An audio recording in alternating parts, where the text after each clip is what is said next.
우리 덧셈의 교환 법칙과 결합 법칙에 대해서 공부했던 거 기억나실 겁니다. 자, 이 곱셈에서도요, 똑같이 교환 법칙과 결합 법칙이 성립을 해요. 그래서 이번 시간에는 곱셈의 교환 법칙 그리고 결합 법칙 먼저 살펴본 후에 나중에 분배 법칙이라는 것까지 공부를 해보도록 하겠습니다. 자, 먼저 1번 곱셈의 교환 법칙부터 얘기를 해보도록 할게요. 자, 덧셈의 교환 법칙이 뭔지 기억나시죠? 더해지는 순서에 관계없이 결과는 똑같다라는 게 덧셈의 교환 법칙입니다. 그러면 곱셈도 똑같다고 그랬죠? 그럼 이것도 곱해지는 순서에 관계없이 결과는 똑같다라는 거. 그게 바로 곱셈의 교환 법칙입니다. 예를 들면 마이너스 2에다가 곱하기 플러스 3을 해줘요. 이 결과는 어떻게 되냐 하면 부호가 다른 두 수의 곱이니까 음의 부호를 붙여주고 두 수의 절대값의 곱, 즉 2 곱하기 3 해서 6. 이게 바로 이 곱셈의 결과입니다. 그러면 이 두 수의 순서를 한번 바꿔볼게요. 그래서 플러스 3에다가 마이너스 2를 곱하면 어떻게 될까요? 여전히 부호가 다른 두 수의 곱이니까 음의 부호가 되고요. 그 다음에 두 수의 절대값의 곱이니까 3 곱하기 2 해서 6이 됩니다. 우리 구구단 외울 때 2 곱하기 3도 6이고 3 곱하기 2도 6인 거 이미 외워서 알고 있어요. 따라서 이 둘의 결과는 똑같아집니다. 그래서 이것만 보더라도 두 수를 곱하는데 어떤 순서로 곱해지든 관계없이 결과는 똑같구나라는 걸 확인할 수가 있어요. 그래서 곱셈의 교환 법칙은 뭐냐 하면 어떤 수 A에다가 B를 곱하나 그 순서를 바꾸어 B에다가 A를 곱하나 이 둘의 결과는 항상 똑같다라는 것입니다. 이게 바로 곱셈의 교환 법칙이에요. 그래서 여러분들 요걸 기억하고 계셔야 됩니다. 요거 색깔을 한번 칠해볼까요? 네, 색깔 칠하기 힘드네요. 자, 요게 바로 곱셈의 교환 법칙이다라는 거 여러분들 알고 계셔야 됩니다. 됐죠? 그 다음 두 번째 곱셈의 결합 법칙에 대해서 얘기를 해볼게요. 이건 뭐였냐 하면요. 덧셈에서의 결합 법칙 한번 떠올려 볼까요? 자, 세 수가 더해질 때 앞에 거 두 개를 먼저 더하고 나중에 세 번째 걸 더하나 두 번째, 세 번째 걸 먼저 더하고 그 다음에 그 결과를 앞에 거에 더해주나 어떻더라? 결과는 똑같더라 라는 겁니다. 이 결합 법칙이 곱셈에서도 그대로 성립을 해요. 그래서 우리가 예를 들자면 마이너스 2 곱하기 플러스 3 곱하기 마이너스 4를 계산하는데 이 앞에 거 두 개를 먼저 계산을 하고 그 다음에 나중에 마이너스 4를 곱해보면 어떻게 되냐면요. 이거 곱하면 마이너스 6 되는 거 앞에서 해봤습니다. 그 다음 마이너스 4 이렇게 되는 거니까 얘는 부호가 같은 두 수의 곱이죠. 그래서 양의 부호 그 다음 두 수의 절대값의 곱은 6, 4, 24 이렇게 됩니다. 그 다음은 요 두 번째, 세 번째 거를 먼저 곱해주는 거예요. 이렇게. 그 다음에 그 결과를 마이너스 2에다 곱해주는 겁니다. 자, 그러면 마이너스 2는 그대로 있고요. 얘네 둘은 부호가 다른 두 수의 곱이니까 자, 부호는 음의 부호, 그 다음에 두 수의 절대값의 곱이니까 3, 4, 12 이렇게 됩니다. 됐죠? 그 다음 두 수는 둘 다 음의 부호이기 때문에 여기는 양의 부호로 결정이 되고요. 그 다음 절대값들의 곱은 2 곱하기 12에서 24 이렇게 되는 거죠. 그래서 결국은 이 두 개의 결과가 계산 결과가 똑같다라는 걸 알 수가 있습니다. 그래서 세 수가 곱해질 때는 앞에 거 두 개를 먼저 곱한 후에 세 번째 걸 곱해주나 두 번째, 세 번째 걸 먼저 곱해준 후에 그 다음에 앞에 거에다가 요 결과를 곱해주나 어떻더라? 똑같은 답을 얻는다라는 걸 알 수가 있죠. 그래서 요거를 일반적으로 쓰면요. A 곱하기 B 곱하기 C를 하는데 A 곱하기 B를 먼저 해준 다음에 C를 곱해주나 혹은 A에다가 B와 C를 먼저 계산해준 결과를 곱하나 항상 똑같은 걸 얻게 된다. 이게 바로 곱셈의 결합 법칙입니다. 그래서 여러분들 요것도 알고 계셔야 돼요. 그러면 선생님 근데 이거 그냥 어떻게 그런지 이거 예를 보면 이거 두 개 똑같다라는 건 알겠는데 얘가 왜 항상 똑같을지는 조금 궁금한데요? 라고 생각하시는 분들은 덧셈에서의 결합 법칙과 같이 교환 법칙을 이용해서 요걸 보이시면 됩니다. 그쵸? 그래서 A 곱하기 B 곱하기 C는 원래는 어떤 식으로 그냥 앞에 거 두 개 먼저 계산해 주고 그 다음에 이런 식으로 계산을 하죠. 자, 그런데 얘를 어떻게 볼 수가 있냐면요. 색깔 바꿔볼까요? 여기에서 A와 B의 순서를 바꿔줍니다. 이렇게. 그럼 이렇게 되겠죠? 그 다음에 다시 A와 C의 순서를 바꿔줍니다. 그러면 B 곱하기 C 곱하기 A가 돼요. 맞죠? 교환 법칙입니다. 그 다음에 얘를 한 덩어리로 보고 계산을 한 후에 그 다음에 A를 곱하면 이 결과가 나올 텐데 여기서 A하고 B와 C의 순서를 바꿔도 돼요. 역시 교환 법칙입니다. 그래서 이런 결과를 얻을 수가 있다라는 거예요. 결국 얘는 이렇게 계산해도 되고 이렇게 계산해도 된다라는 걸 알 수가 있는 거죠.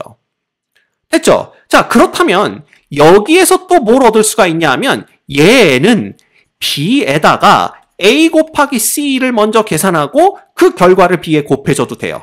그 다음에 요거를 하나로 보고 이걸 덩어리를 하나로 보고 교환 법칙을 쓰면 A 곱하기 C를 먼저 계산해주고 B를 곱해도 된다라는 뜻입니다. 자, 따라서 A 곱하기 B 곱하기 C라는 것은 A, B를 먼저 곱해주고 나중에 C를 곱하나 A, C를 먼저 곱해주고 나중에 B를 곱하나 B, C를 먼저 곱해주고 나중에 A를 곱하나 똑같다라는 거예요. 일반적으로 말하면 A, B, C가 곱해지는 순서에는 관계없이 항상 똑같은 결과를 얻을 수 있다. 이게 바로 곱셈의 결합 법칙입니다. 아시겠죠? 오케이. 자, 그러면 곱셈의 결합 법칙을 우리가 언제 유용하게 사용할 수 있느냐라는 겁니다. 그래서 간단하게 제가 예를 들어서 설명을 드리자면 뭐 이런 문제가 있을 수 있죠. 마이너스 7분의 6에다가 곱하기 그 다음에 플러스 5를 해줍니다. 그 다음 곱하기 플러스 뭐라고 할까요? 3분의 7이라고 한번 해볼까요? 이러한 결과를 해야 되는데 사실은 뭐 대개는 그냥 아무 생각 없이 계산을 하면 앞에 거 2개 곱해주고 그 다음에 얘를 곱하겠죠? 근데 우리가 누굴 봤으니까 교환 법칙 보고 결합 법칙 봤으니까 요 2개 순서를 바꿔주는 겁니다. 그래서 플러스 5하고 마이너스 7분의 6의 순서를 바꿔준 후에 그 다음에 이렇게 써주는 거죠. 자, 그래놓고 봤더니 어떻게 볼 수가 있냐면 요거 2개를 먼저 계산하는 게 편안하다라는 걸 알 수가 있어요. 왜 그런지는 계산을 해보시면 금방 알게 됩니다. 그래서 얘네 둘을 먼저 계산해 주기로 결정을 하는 거죠. 얘네 둘을 먼저 계산해 주는 이유는 뭘까요? 당연히 요렇게 7과 7이 약분이 됩니다. 그죠? 그 다음 3과 6이 약분이 되면서 여기가 2가 되니까 이 계산 결과가 간단하게 2가 되는 걸 볼 수가 있어요. 아니죠. 부호가 다른 두 수의 곱이니까 음의 부호 그 다음에 2 이렇게 보시면 됩니다. 그래서 요것도 요걸 다시 써줄 거예요. 옆에다가 요 계산은 사실 마이너스에다가 7분의 6 곱하기 3분의 7 즉 절대값들의 곱을 하는 게 맞겠죠.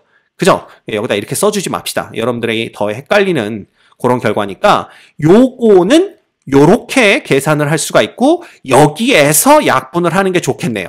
그죠? 그래서 여기서 7, 7 약분되고 3하고 2 이렇게 되면서 결국 남는 것은 마이너스 2다라는 걸 알 수가 있습니다. 그러면 얘는 뭐가 되냐 하면 equal 마이너스 5 곱하기 마이너스 2가 되는 거고요. 얘는 부호가 다른 두 수니까 마이너스 10 이렇게 되는 걸 알 수가 있죠. 그래서 여기서 이제 우리가 볼 수 있는 게 뭐냐 하면 여기서 1로 넘어올 때 뭐가 사용되었다? 곱셈의 교환 법칙이 사용되었다라는 걸 알 수가 있고요. 그 다음 여기서 1로 내려올 때 뭐가? 곱셈의 결합 법칙이 사용되었다라는 걸 알 수가 있습니다. 됐죠? 그래서 이렇게 교환 법칙과 결합 법칙을 사용하면 계산이 조금 더 간단해지는 그런 걸 우리가 확인해 볼 수가 있습니다. 어렵지 않죠? 넘어갑니다.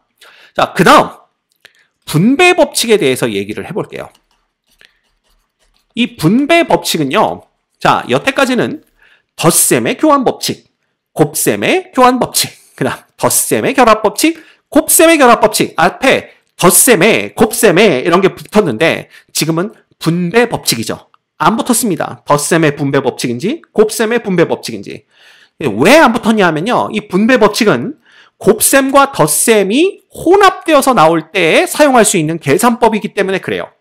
그럼 이건 언제 어느 경우에 쓸 수 있는가 한번 생각을 해봅시다. 예를 들어서 정국이와 지민이가 한 집에 같이 살고 있습니다. 숙소 생활을 하니까. 근데 어느 날 냉장고를 열어봤더니 그죠? 달걀이 떨어진 걸 알게 되었어요. 그래서 오늘은 나갔다가 들어오는 길에 달걀을 사와야 되겠구나 이렇게 생각을 해서 정국이는 어떤 달걀을 사왔냐 하면 이렇게 계란 한 판이죠. 30개들이. 그래서 이렇게 보면 세로줄에는 5개가 들어있고 그 다음에 가로줄에는 6개가 들어있는 이런 계란 한 판을 사오게 된 겁니다. 이게 6개인가요? 맞죠? 그래서 이런 계란 한 판을 사왔고요. 그 다음에 지민이는 평소에 보니까 계란을 그렇게 많이 안 먹는 것 같아요. 그래가지고 어떻게 했냐 하면 이렇게 5개, 셋, 넷, 5개와 이렇게 2줄로 되어 있는 10개짜리 한 판. 그죠? 요걸 사왔습니다. 그래 놓고선 둘 다 똑같이 계란을 한 판씩 사온 걸 보고 너도 사왔구나 나도 사왔구나 뭐 이런 화기애애한 분위기가 지속이 됐다고 한번 가정을 해봅시다. 자, 이때 그러면 우리가 사온 게 총 몇 개지? 이러한 질문을 던질 수가 있고요. 그래서 정국이는 어떻게 계산을 했냐 하면 자기가 사온 계란이 5줄, 그 다음 6줄 이렇게 되어 있는 계란이니까 5 곱하기 6이 되겠구나 라고 계산을 했고요. 거기에 지민이가 사온 거는 5줄에 2줄이니까 5 곱하기 2 이렇게 계산을 한 겁니다. 그래서 30개에다가 10개를 더해서 우리가 사온 총 달걀의 개수는 40개구나 이렇게 계산을 했던 거죠. 근데 지민이는 어떻게 계산을 했냐 하면 이 2개의 달걀판이 생긴 게 여기 세로줄에 5개씩 있는 건 똑같네. 그리고 가로줄을 봤더니 여기는 6개고 여기는 2개니까 총 6 더하기 2 해서 가로줄에는 8개가 있다라고 생각을 하면 되겠구나. 그래서 어떻게 계산을 했냐 하면 이게 1번, 2번 계산이 5, 즉 세로줄 5줄에다가 그 다음에 가로줄은 6 더하기 2 해서 어떻게 계산을 한 거예요? 5 곱하기 8로 계산을 한 겁니다. 그래서 우리가 사온 달걀의 개수는 총 40개구나 이렇게 계산을 했던 거죠. 자, 어때요? 이렇게 계산을 하나 이렇게 계산을 하나 계산 결과는 똑같죠. 왜냐하면 사온 달걀이 40개니까 둘 다 어떻게 계산을 하더라도 40개가 나오겠죠. 그래서 이 분배 법칙이라는 건 뭐냐 하면 자, 3개의 수입니다. 이거 띄어쓰기 해야 되겠네요. 세 수 A, B, C에 대하여 예를 들면 A에다가 B 플러스 C를 곱한 것은 어떻게 쓸 수가 있다. 자, 보세요. 5에다가 6 더하기 2를 곱한 것은 요 위에 것처럼 계산을 해도 된다라는 얘기입니다. 그래서 A 곱하기 B에다가 더하기 그 다음에 A 곱하기 C를 해줘도 똑같은 결과를 얻겠구나. 이게 바로 분배 법칙입니다. 그래서 얘가 왜 분배 법칙이 됐냐 하면요. 자, 여기 보시면 A에다가 B를 이렇게 먼저 곱해주는 겁니다. 그쵸? 그 다음에 A에다가 C를 곱해주는데 이때는 요 곱셈이 사용이 되는 거죠. 그쵸? 그 다음에 그 2개는 어떻게 해준다? 더해준다라는 겁니다. 그래서 여기 덧셈이 여기에 가서 이렇게 붙었다라고 보시면 돼요.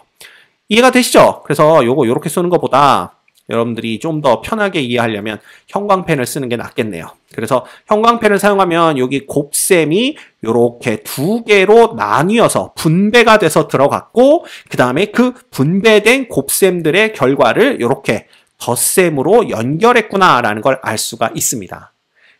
이걸 바로 우리가 분배 법칙이라고 얘기를 해요. 곱셈과 덧셈이 혼합해서 등장하는 경우. 됐죠? 그럼 이것만 가능하냐? 아닙니다. 이게 어떻게 볼 수도 있냐면요. 예를 들면 A 플러스 B에다가 C를 곱해주는 것도 똑같이 생각할 수가 있어요. A 플러스 B에 C를 곱해주면 먼저 A에다가 C를 곱해주고 그 다음 더하기 B에다가 C를 곱해주는 겁니다. 이렇게 되는 거예요. 이것도 역시 분배 법칙입니다. 됐죠? 똑같이 어떻게 됩니까? 곱셈을 먼저 분배를 하는 거예요. 그래서 여기 있던 곱셈이 요렇게 분배가 됐죠. 그죠? C와 A를 곱하고 C와 B를 곱하고 그 다음에 이 결과를 덧셈으로 연결해 주는 겁니다. 이렇게. 이해되십니까? 그래서 선생님이 앞에서 곱하는 건 뭐 이해가 가겠는데 뒤에서 이렇게 곱하는 건 조금 이해가 안 되는데요. 그러시는 분들은 뭐 해보면 돼요? 이거 그냥 교환 법칙 써주시면 됩니다. 그래서 요거는 결국은 C에다가 A 플러스 B를 곱하는 거랑 똑같죠. 곱셈의 교환 법칙입니다. 그 다음에 요 위에 분배 법칙을 적용하면 C 곱하기 A에다가 더하기 C 곱하기 B가 되는 거예요. 그죠? 그 다음에 얘네들을 다시 교환 법칙을 써주시면 얘는 A 곱하기 C가 되고 얘는 B 곱하기 C가 된다. 이렇게 보시면 됩니다. 됐죠? 예. 따라서 분배 법칙이라는 것은 뭐냐? 세수 A, B, C에 대하여 A 곱하기 그 다음 B 더하기 C는 A 곱하기 B에다가 더하기 A 곱하기 C를 해주는 거. 뭐 혹은 A 플러스 B 곱하기 C는 A 곱하기 C 한 것에 B 곱하기 C 한 것을 더해주는 것. 요게 바로 분배 법칙이다. 이렇게 알고 계시면 됩니다. 됐죠? 자, 그러면 이건 또 어떤 때에 우리가 유용하게 사용할 수가 있냐면요. 예를 들면 이런 계산이 있다라고 한번 생각을 해봅시다. 그래서 얘는 어떻게 되는 거야? 이렇게 쓸까요? 마이너스 3분의 2에 그 다음 플러스 7분의 6이다. 이렇게 한번 이런 계산식이 있다라고 생각을 해보죠. 그래서 물론 요거부터 계산을 해도 상관없어요. 그래서 요거 덧셈을 한 후에 그 다음에 21을 곱해줘도 되지만 얘는 조금 쉽게 가는 방법이 분배 법칙을 사용하는 겁니다. 그래서 21에다가 마이너스 3분의 2를 먼저 곱해주고요. 그 다음에 곱하기 21 곱하기 7분의 6을 해주면 되는 거죠. 이렇게 하는 겁니다. 이게 왜 편하냐 하면 여기는 부호가 다른 두 수의 곱이니까 마이너스가 되고요. 그 다음에 얘네들의 절대값의 곱을 적어주시면 됩니다. 그 다음 이 뒤쪽은 그냥 부호가 같은 거니까 플러스로 결정해 주시면 되고요. 그 다음에 얘를 절대값들이 곱해져 봤자 21 곱하기 7분의 6이죠. 근데 여기에서 7과 21이 3으로 약분이 되면서 그냥 18이 더해진다 라고 보시면 돼요. 그럼 이 부분도 3과 21이 약분이 되면서 7이 되는 거니까 결국 얘는 마이너스 14 플러스 18 이렇게 되는 겁니다. 그죠? 그래서 결과는 플러스 4가 되는 걸 알 수가 있어요. 그래서 요렇게 계산하는 것이 이거 통분을 해서 계산하는 것보다는 아주 조금 더 쉽다라는 걸 알 수가 있는 거죠. 그래서 분배 법칙이다. 요것이 분배 법칙이다. 그래서 이런 계산을 할 땐 분배 법칙을 해주는 게 좀 더 쉬울 수 있다는 거 여러분들 꼭 기억해 주셔야 되겠습니다.